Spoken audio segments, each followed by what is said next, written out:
Hello and welcome to Shanghai. I'm Chen Xuan. Hi, I'm Timothy Pope. In our last episode, we discussed how apps developed in China, from games to social media, e-commerce, finance, and even short dramas, are gaining increasing popularity in the West, and notably in the United States. Today, we're going to bring you more insights on why they've gone viral and go deep into stories behind their success. While big-name tech giants including Google, Amazon, and Facebook have long been a destination for app ads, TikTok has now joined the list and proved to be a strong contender. So TikTok went from your client customer to a partner. So now they're a partner and a customer. And once we onboarded them as an ad network to our platform, all of a sudden, all our customers, thousands and thousands of apps, started to buy on TikTok. So automatically, TikTok started selling to all our customers overnight. What types of Chinese apps are achieving great popularity in foreign markets? When it started, I would say 10 years ago, even 11, 12, it was mainly kind of utility apps, more of a technical apps like this. And gaming. All the way to today, that we see every single vertical, whether it's entertainment, streaming, e-commerce, huge, finance, you name it, basically everything. All the way to, this is, I would say, more recent, hyper-localized apps for the destination market, whether it's trading or stock trading, or TikTok is a great example because you have the content of the users normally in different cultures, short drama. That is mind-blowing because you basically deliver an app that is not one-size-fits-all. You really need to adapt and localize the app experience to the local market. Do they know and build it accordingly. Local users better than the apps developed locally? I don't think so, no. No, but I tell you, they have the fresh mind. They have an empty mind. In the professional and the expert mind, there are limited possibilities. In the beginner's mind, there are infinite amount of possibilities. They see the same problem with a different perspective, different point of view. So they crack this problem very differently than everybody trying to crack it. And you come there and you say, easy, that can be this and that.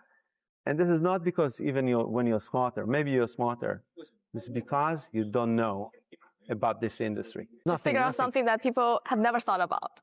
Yeah, I mean, because you're there, and our brain, human brain, is kind of programmed into in boxes, comfort zones and boxes, to create this that you're getting familiar with something, and it's really hard to think out the box. Can you share the names of some of the most well-known? All the major companies. I mean, it's like Baidu that I mentioned, Tencent and the various apps they have, Alibaba, Shein, you name it. Even TikTok. TikTok, we started to work with them when they were a startup company, like a very, very, very small operation. When it was Musical.ly, I think 2014. Do you think the development route of Chinese internet giants is different from those in the West? Yeah. When we got into China, people told me, hey, you go into China, they're going to copy your product and stuff like that. I don't think that you can get that widely successful with copying. It just doesn't work. You can get inspiration. What we're seeing in the last couple of years, actually this is going on for the last more than 6 years, that it's kind of the reverse. Western companies are copying from Chinese companies. Why?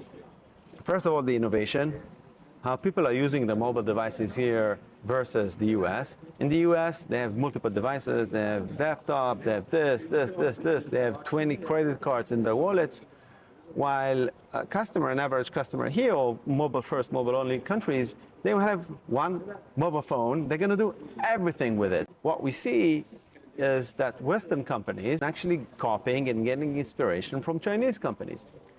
So what happened for us is working closely with customers in China allowed us to do what?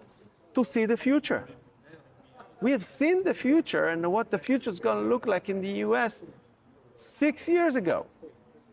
And the kind of product that they're probably going to need when they going to get there. I suppose you've got a good relationship with big internet platforms like Google, Amazon, and also you're cooperating with those apps who are having their buying advertisement on those platforms. Mm-hmm. What do you think the development of Chinese apps have brought to their business? Revenues. Do you think the development of Chinese tech firms and apps is a good thing for the U.S. economy and U.S. tech firms? Absolutely. Everybody that have an app need to work with these platforms. It's not even an option. The vast majority of our customers buy in all these platforms, whether it's Meta, Facebook and Instagram, TikTok, Google, also Apple search ads, and various of other ad networks to diversify everything. So yeah, absolutely yes. And I'll give you just an example. When we started to work with Facebook in 2012, their revenue from mobile was zero. By the end of we started to work with them in the middle of 2012. By the end of 2012, if I'm not mistaken, they already had like $100 or $200 million. All the way to right now, the desktop is flat. You can consider that as zero. And all the tens of billions of dollars coming from mobile every quarter. The vast majority of revenue for Facebook is advertising. There's a lot of question marks that we and I had 10 years ago. Can Chinese companies be successful globally? Can they build great products that will be perceived in the global markets that people would like to use? And so many other question marks. Everything you checked is a yes. The U.S. is this year taking a lot of measures against other countries. Some saying that their tariffs are affecting the e-commerce platforms from China, like Temu. That would then affect the advertisement income for Facebook, Google. Did that happen? If you are not a stock trader, and if you have a long-term horizon, you don't need to worry. You need to know that problems are coming. You need to know that we are going to face adversity and challenges, but we need to trust ourselves to dedicate and lean into the problem and solve it. I truly believe that opportunities are created when there are problems. We are currently working on revolutionized AI agents that will allow our customers to be 100x better. Thank you for your time. Thank you. Sure. It was a very inspiring talk with Oran Canyon. The inspiration doesn't just come from having learned how China's apps have gone viral, but understanding the new business mindset and what defines a success in the digital world.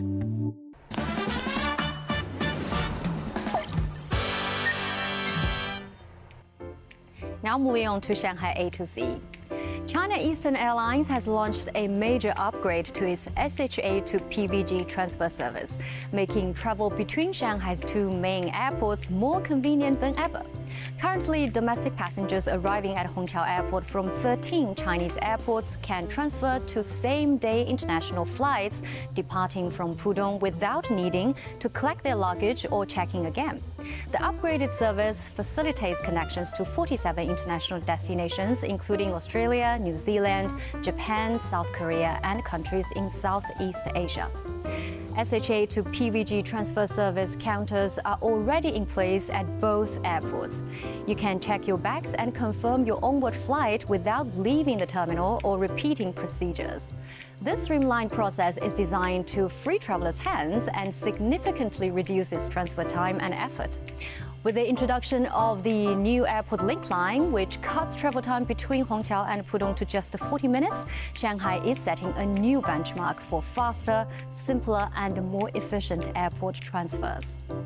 And a custom-designed public bus line has been launched that allows pets on board. Here are the details. The pet-friendly bus service operates only on Saturdays and Sundays. It connects Langxiang Park in Baoshan to the Gate M Westbound Dream Center in Xuhui, with several pet-friendly stops along the way.